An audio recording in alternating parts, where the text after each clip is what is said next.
Naše telo k nám neustále prehovára. Dejú sa v ňom rôzne ťahy, tlaky, rôzne spontánne pohyby, ktoré mnohokrát nevnímame.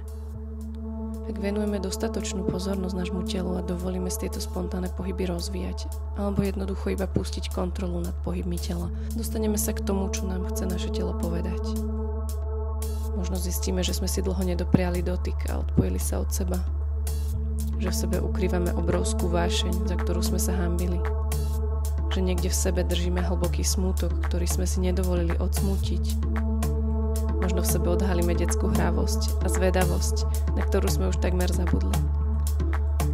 Poďte sa znovu prepojiť so svojím telom. Objavte v sebe kvality, na ktoré ste už možno zabudli, alebo ste ich tam nikdy nevideli. Dovolte si byť autentický vo vašej koži. Vnímať svaly, aj kosti. Byť v kontakte so svojimi emóciami, so všetkými vašimi časťami, so všetkými fragmentmi vášho ja.